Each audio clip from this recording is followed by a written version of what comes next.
So let me tell you about, I'm gonna start off dispositions and buyers list. First of all, until you guys have a buyers list, leverage me. Farron leverages me, Hung just leveraged me. Deals can get done, we can sell your deals, right?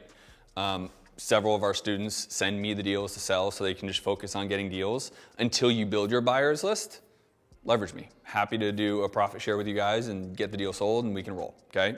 So that being said, make sure you have my information or their information. Give them a call, hey, I got a deal in so-and-so city. Let's see what we can do. Cool? Cool. So that offer stands because you're in the room. Here's the philosophy of this, and I'm glad it's come up several times. This business is predicated on one single thing, buyers. So I'm glad that this is such an important thing that at least 3 or 4 of you guys brought this up. I have had plenty of students say, Justin, I want to build this thing out and then I'm going to sell it off to a group and it's going to be awesome. And what they're talking about is their business. I'm going to build this business and I'm going to go sell it. We're going to sell it for big money and it's going to be awesome. And I said, no, you're not. So go somewhere else and do something else, right? And I just want them to have proper expectations. There's nothing inherently sellable about a wholesaling business. There's nothing inherently sellable about a flipping business, except for one thing, your buyers list. It quite literally is your gold. If you have the right buyers, you will sell more deals than anybody else. End of story. So this is really, really, really important, guys. To the point I have 2 people here and I would love to have another 2 next time this event happens and have 4 people. That's how much I'm an advocate of building a great buyers list, but then having a great disposition team. Now, for those of you that don't have a team and we're not there yet and we're not scaling, you are gonna take this on yourself, okay? So I want you to really make this an important thing. If there is a there's gonna be a lot of these moments, but if there's something to really take away is to really understand the value of your buyers list will make you more money. You can have a mediocre buyers list and you can sell deals and whatever. But if you have an awesome buyers list, you can 2x, 3x, or 4x the amount of money you make per deal. Let alone get a deal done that was literally, Hung called me, he's like, I think it's a throwaway deal, but if you think you have someone in Baltimore, I was like, I don't fucking know, but literally he was gonna cancel escrow the day that we talked. And now we're gonna make whatever, I don't even know what we're gonna make, but we're gonna make money and it's more than 0, right? So we agree, so let's just use a very easy example, and I think it's close to this, but let's say there was a $10,000, we brought a buyer at, well, let's walk through the damn deal. What did you contract it at? 95. What did we sell it for? So that was more than last time, wasn't it? Yeah. Okay, cool. So 95 contracted, we sold it at 136. So there's 41 grand in there. Did I do that math right? I think I did. So typically how I do that is I just do a 50-50 split, right? And there's some variance, right? Like if it's a $3,000 deal and like, I get it. Like you spent money to get the deal and I can be flexible. But typically it becomes like a 50-50 split to some extent. So he contracts the deal. Okay, so this is the exact model. When I work with other people or when you co-wholesale, this is what you'll want to do. Okay? He then assigns me the deal at 118,000 or whatever the middle number would be.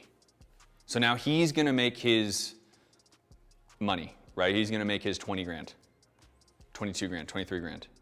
The difference between 118 and 136, I assign it at 136. There's an assignment to me at 118, there's an assignment to my buyer at 136. He makes his 22 grand, I make my 22 grand, everyone high fives, we part ways. There's no more purchase contracts, it's all just assignments. Follow me? Assign it to me and then I'll go find a buyer. That's the really old school way. Like when I first got into wholesaling years and years and years ago, you wanted to protect yourself and you wanted to, I have exclusive right to market your deal and all that. But this is literally before like wholesaling was a thing. I just really want this to be understood. Like this is a people business. And the best way I've built my Phoenix buyers list, specifically that because it's very robust at this point, right? 14 years in this business, is I literally have talked to every single person on the phone. That's a key that a lot of people, a lot of gurus are gonna get up here and not really talk about. It is a people business. So for you to get awesome buyers and build an awesome buyers list, you need to get on the phone with the buyers. So to Patrick's question, how do you make sure they're real buyers versus other wholesalers? So I'll give you a great highlight. I'm both, right? You guys just heard me this morning say I'm gonna buy that deal, right?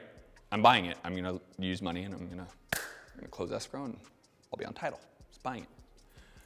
I also just sold 𝐓𝐒𝐻's deal as a co-wholesale deal. So the answer is a little bit gray. Because if you were to call me, I'm gonna tell you, I'm gonna buy deals. Send me your deals, I'm gonna buy them. But as someone that likes transparency, I'm also gonna say in the same sentence, if I don't wanna buy it because of the numbers, I have a lot of buyers and I'd love to be able to try to see if I can get it sold if I choose not to buy it. Is that cool with you, Patrick? And that's how you do it. So if Patrick's calling me to see if I'm a real buyer, you wanna ask 2 questions when you're talking to these buyers to vet them out. How many deals have you bought this year? I don't mean how many deals have you wholesaled. How many have you bought and taken title to? And are you also gonna try to wholesale it if you don't wanna buy it? And then you say, I just want transparency, so I know. I don't care, I just want to know, right? That will make sure you're vetting out like a real buyer versus someone who's just a co-wholesaler, which there are a boatload of, especially in our markets, right? There's a ton. Cool? So, key to all that, talk to your people. So we have and they're gonna tell you all this, we have big list. The people that buy our deals is like, I would say 1% to 2% physically buy our deals, like take the deal down. Yeah, it's not about the size, dude. I know most men don't believe that, but it's not about the size. It's about the activity, the motion in the ocean. You guys all like where I was going with that? I thought that was really good. It's about volume. I thought it was classy.